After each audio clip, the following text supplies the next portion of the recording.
اعوذ باللہ من الشیطان الرجیم بسم اللہ الرحمن الرحیم۔ السلام علیکم عزیز طلباء و طالبات، آج الدرس الاول بے کا سبق نمبر 2 شروع کیے دیتے ہیں۔ لیکچر نمبر 2 شروع کیے دیتے ہیں۔ آیات نمبر 15 تا 19۔ پیچھے جب ہم نے آیت نمبر 11 تا 14 پڑھا تھا تو میں نے آپ کو ایک آخری الفاظ جو میرے تھے وہ یہ کہ آپ کو بتاؤں گی کہ جنت کتنی بڑی ہے اور دوزخ کیا ہے، ٹھیک ہے۔ نبی کریم صلی اللہ علیہ وآلہ وسلم سے لوگوں نے پوچھا، بہت سارے صحابہ بھی یہ بات کرتے تھے اور کفار بھی کہتے تھے کہ بتائیں تو کہ جنت کتنی بڑی ہے۔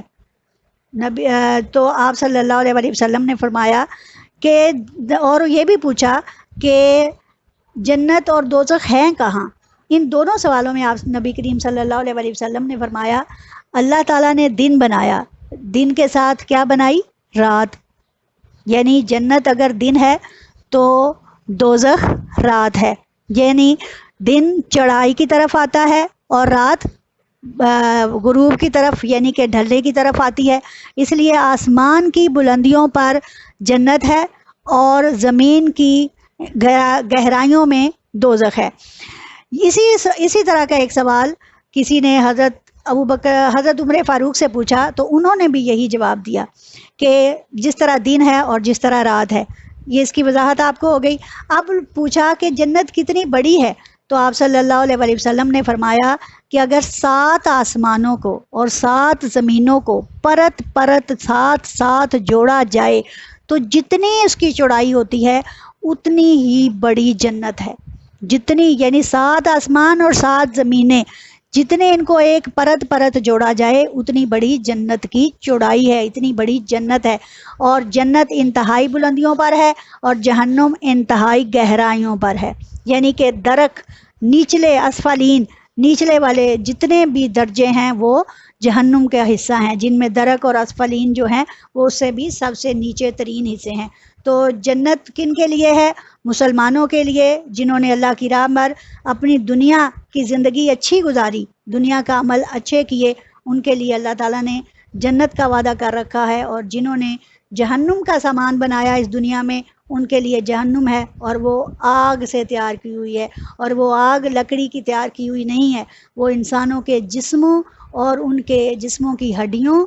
اور پتھروں کو پگھلا کر وہ آگ بنائی گئی ہے۔ وہ اتنی سخت آگ ہے کہ دنیا میں اس آگ کا صرف 70واں حصہ ہے جس میں ہم کھانا بناتے ہیں اور یہ ساری تپش اور ہر چیز محسوس کرتے ہیں، جبکہ 69 حصے یعنی 69 حصے جہنم جو ہے وہ آگ سے بھری ہوئی ہے۔ تو اب آپ اندازہ لگا لیں کہ وہاں پہ جانے والے لوگوں کا کیا حشر ہوگا، کیا حال ہوگا۔ تو چلیں شروع کرتے ہیں ہم اپنا سبق۔ آیت نمبر 15 تا 19۔ یا ایھا الذین آمنو، اے وہ لوگو جو ایمان لائے ہو۔ اس کا ہم دوسرا ترجمہ کر سکتے ہیں اے ایمان والو، اے مومنو، اذا جب لقیتم الذین، جب ملاقات ہو تمہاری، الذین کفروا، ان لوگوں سے جنہوں نے کفر کیا، یعنی کہ جب تمہارا آمنا سامنا ہو میدان جنگ میں کافروں سے، ضعفاً لشکر کشی کی صورت میں، فلا تولوہم الادبار،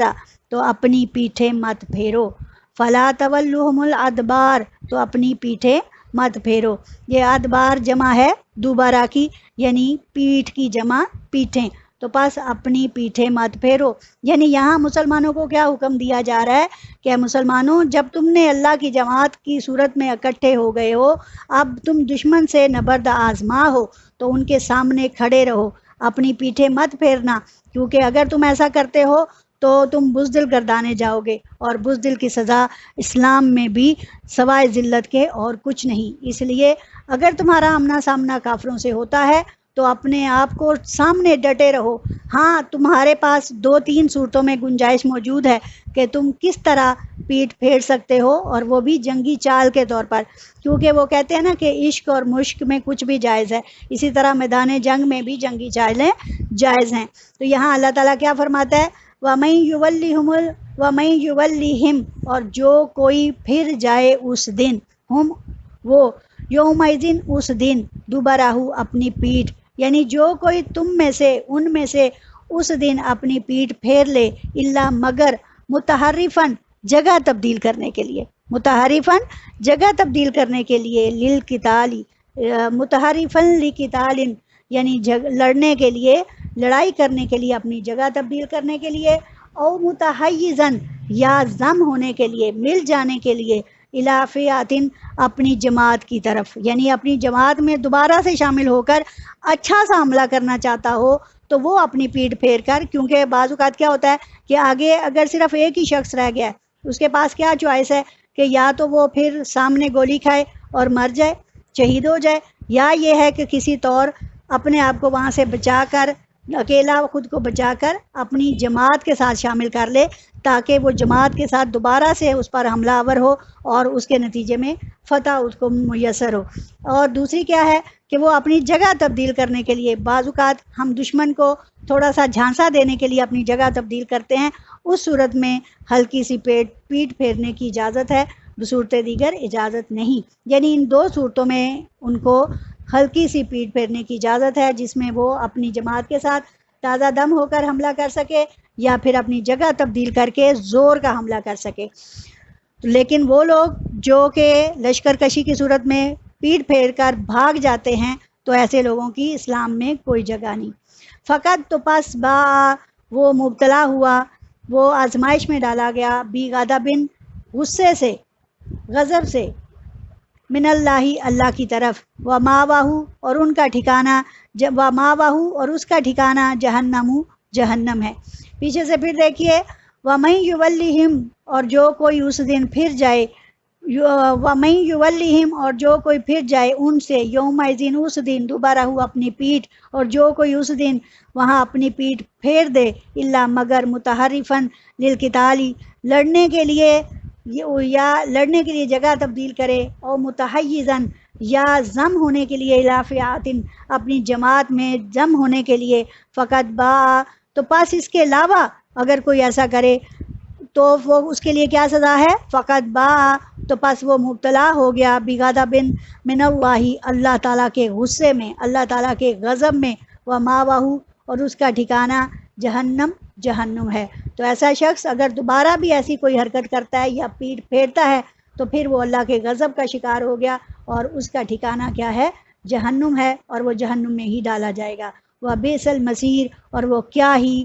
واپس لوٹنے کی بری جگہ ہے، وبئس اور بری جگہ المصیر لوٹنے کی، تو جہنم بہت ہی بری جگہ ہے کہ اس کو کوئی بھی برداشت نہیں کر سکتا۔ یعنی یہاں پہ عبرت ناک سزائیں دی جاتی ہیں، پھر وہ اپنے آپ کو کسی صورت بچا نہیں پائے گا۔ فلم تو پس نہیں تقتلوہم تم ان کو قتل کر رہے، ولیکن اللہ اور لیکن اللہ ہی قتلہم ان کو قتل کر رہا ہے۔ پس تم اس میں کافروں کو قتل نہیں کر رہے بلکہ اللہ ہی ان کو قتل کر رہا ہے۔ یعنی یہاں پہ کیا حکم ہے کہ یہ جو تم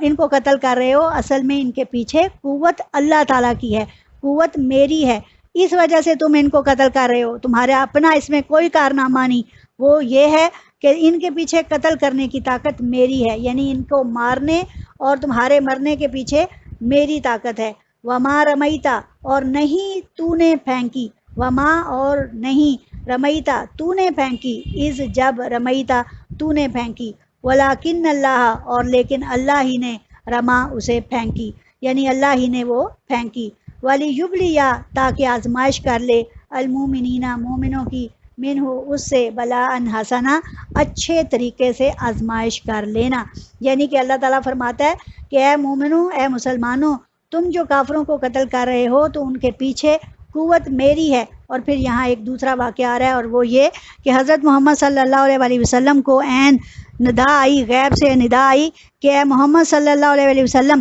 یہاں سے ایک مٹھی کنکر یا ایک مٹھی ریت، ان دونوں کے ناموں کا ذکر نہیں آیا، نہ ہی ریت کا نہ ہی کنکر کا، لیکن یہ کہا گیا کہ ایک مٹھی پھینکو۔ تو لکھنے والے، تفسیر والے لکھتے ہیں کہ یا تو ایک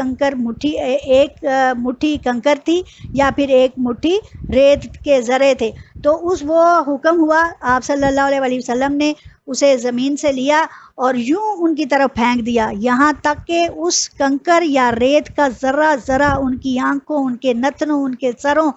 میں اور ایون کے ہر طرف پھیل گیا اور وہ کچھ بھی دیکھنے اور سننے بولنے کے قابل نہ رہے، بالکل بوکھلا کر رہ گئے۔ تو اللہ تعالیٰ یہاں فرما رہا ہے کہ اے محمد صلی اللہ علیہ وآلہ وسلم، ہم نے جو آپ کو حکم دیا کہ ایک مٹھی کنکر ان کی طرف پھینکو، اس میں طاقت ہماری ہے، یعنی کہ اللہ تعالیٰ نبی کریم صلی اللہ علیہ وآلہ وسلم کے شامل حال موجود ہے، اس میں قوت، ہاتھ اللہ تعالیٰ نے حضرت محمد صلی اللہ علیہ وآلہ وسلم کا دکھایا ہے اور طاقت اس میں اپنی معجزن رکھی ہے۔ اس لیے اللہ تعالیٰ کیا فرماتا ہے، وَمَا رَمَيْتَ إِذْ رَمَيْتَ، اور نہیں پھینکی آپ نے، اِذْ جب رمیتا آپ نے پھینکی، وَلَكِنَّ اللَّهَ رَمَا، بلکہ اللہ نے ہی وہ پھینکی، وَلِيُبْلِيَ الْمُؤْمِنِينَ، تاکہ اللہ تعالیٰ آزمائش کر لے مومنوں کی، منہ اس سے، بلان حسنن، اچھے طریقے سے، ان اللہ سمیع علیم، بے شک اللہ تعالیٰ سننے والا جاننے والا ہے۔ اور ایسے ہر حکم کے بعد اللہ تعالیٰ اپنی مہر جو ہے ثبوت کی وہ لگا دیتا ہے، اور وہ ہے سمیع، کہ میں ہی سنتا ہوں، علیم، اور میں ہی جاننے والا ہوں۔ ذالکم، یہ اس وجہ سے، وان اللہ، یعنی کہ اللہ تعالیٰ یہ سب کچھ کیوں کر رہا ہے، اس وجہ سے، ذالکم، یہ اس وجہ سے، وان اللہ، اور بے شک اللہ تعالیٰ، موہنو، کمزور کرنے والا ہے، کید الکافرینہ، کافروں کی چالوں کو، کیونکہ کافروں نے چال چلی تھی کہ کسی طور ہم جو ہیں وہ مسلمانوں پر فتح حاصل کر لیں گے، ہم مسلمانوں کو دبا لیں گے، ان کو نیست و نابود کر دیں گے، ان کا نام دنیا سے مٹا دیں گے، لیکن اللہ تعالیٰ ایسی بری چالوں کو ختم کرنے والا ہے اور کافروں کو کمزور کرنے والا ہے، کیونکہ کافر اللہ کا انکار کرتے ہیں، اور جب انکار کرنے والوں کو اللہ تعالیٰ بھی منہ کی مارتا ہے۔ ان تستفتحوا، یہ کہ تم فتح چاہتے تھے، فقط جاءکم الفتح، تو آ چکی تمہارے پاس فتح، تو بس اب اللہ کی فتح تمہارے پاس آ چکی ہے۔ وَإِن تَنْتَهُوا، یہ کہ اگر تم باز آ جاؤ، فَهُوَ خَيْرٌ لَكُمْ، تو پاس اے کافرو، وہ تمہارے لیے زیادہ بہتر ہے کہ تم مسلمانوں سے دوبارہ مقابلے کی نہ سوچو، بلکہ باز آ جاؤ، اور یہ تمہارے لیے بہتر ہے۔ اب یہاں پہ ایک حدیث ہے کہ رسول کریم صلی اللہ علیہ وآلہ وسلم صدی اور قلبی اس کا بیان کرتے ہیں کہ رسول اللہ صلی اللہ علیہ وآلہ وسلم کی جانب، یعنی کہ مکہ کی جانب روانگی کے وقت مشرکوں نے کعبہ کے پردے پکڑ کر یہ دعا کی تھی کہ اے اللہ، دونوں لشکروں میں برتر لشکر کو، دونوں گروہوں میں سے افضل گروہ کو، اور دونوں دینوں میں سے بہتر دین کو فتح عطا فرما۔ تو اس صورت میں اللہ تعالیٰ نے فرما دیا، ان تستفتحوا، کہ اگر تم فتح چاہتے ہو تو لو دیکھ لو، آج فتح آ چکی ہے، اور فتح کن کے ساتھ ہے، مسلمانوں کے ساتھ۔ اس طرح اللہ تعالیٰ نے کافروں کی ان دعا کو بھی قبول کیا اور ثابت کر دیا کہ حق حق ہے اور باطل باطل ہے۔ اور پھر یہاں اللہ تعالیٰ کافروں کو کس بات کی سرزنش کر رہا ہے کہ دیکھ لو، اس دفعہ تو تمہیں میں مٹا رہا ہوں، ختم کر رہا ہوں، آئندہ بھی اگر ایسا کرو گے تو میں تمہیں ختم کر دوں گا، اس لیے باز آ جانا تمہارے حق میں زیادہ بہتر ہے۔ وَإِن تَعُودُوا، اور یہ کہ اگر تم دوبارہ پلٹو گے، یعنی دوبارہ ہم پر حملہ کرو گے، مسلمانوں پر حملہ کرو گے، نعود، تو ہم بھی حملہ کر دیں گے، وَلَن تُغْنِيَ، اور ہرگز نہیں تم کو فائدہ دے گی، عَنْکُمْ، تم کو، فِئَتُکُمْ، تمہاری جماعت، شیئن، کچھ بھی، شیئن ولو کا صورت، اگرچہ وہ کثرت میں ہو، کہ اگرچہ تمہاری تعداد کثرت میں ہو، تمہاری جماعت بڑی ہو، پھر بھی تمہارے کوئی کام نہیں آئے گی۔ جیسے میں نے آپ کو پہلے بتایا کہ صرف 313 مسلمانوں کے مقابلے میں 1000 آزمودہ کار سپاہی، اور وہ بھی اسلحے سے لیس، بے شمار گھوڑے، بے شمار اونٹ ان کے ساتھ، اور مسلمانوں پر وہ طرح طرح سے حملے کر رہے، لیکن اللہ تعالیٰ نے اس چھوٹی سی جماعت کو بڑی جماعت پر فتح عطا کر دی، اور کہا کہ تمہاری یہ بڑی کثرت تمہیں کبھی بھی مسلمانوں پر غلبہ نہیں دے سکتی۔ وَأَنَّ اللَّهَ، اور بے شک اللہ تعالیٰ، مَعَ الْمُؤْمِنِينَ، مومنوں کے ساتھ ہے، کہ بے شک اللہ تعالیٰ مومنوں کے ساتھ ہے۔ تمہاری اس حرکت پر تمہارا جواب صرف اور صرف شکست ہے، اور مسلمانوں کا جواب ان کی بہادری کے نتیجے میں صرف اور صرف اللہ تعالیٰ کی خوشنودی ہے۔ تو بل اللہ تعالیٰ یہاں کیا فرماتا ہے، وَأَنَّ اللَّهَ مَعَ الْمُؤْمِنِينَ، بے شک اللہ تعالیٰ مومنوں کے ساتھ ہے۔ جان لو اس بات کو، ٹھیک ہے؟ یہاں تک میں امید کرتی ہوں کہ میرے بچوں کو لفظی اور با محاورہ ترجمہ اور قرآن آیات کا شان نزول اور اس کے ساتھ ان کے اندر جو واقعات مضمر ہیں وہ اچھی طرح سے سمجھ آ گئے ہوں گے۔ میں تھوڑی سی جذباتی ہو جاتی ہوں کیونکہ اللہ کا کلام ہے اور اللہ کے کلام کو بیان کرنا آسان کام نہیں ہے، اس لیے بیٹا میرے لیے بھی دعا کیجیے اور اپنے لیے بھی، اللہ ہمیں اس کار خیر کو اچھے طریقے سے ادا کرنے کی توفیق عطا فرمائے۔ وآخر دعوانا الحمدللہ رب العالمین۔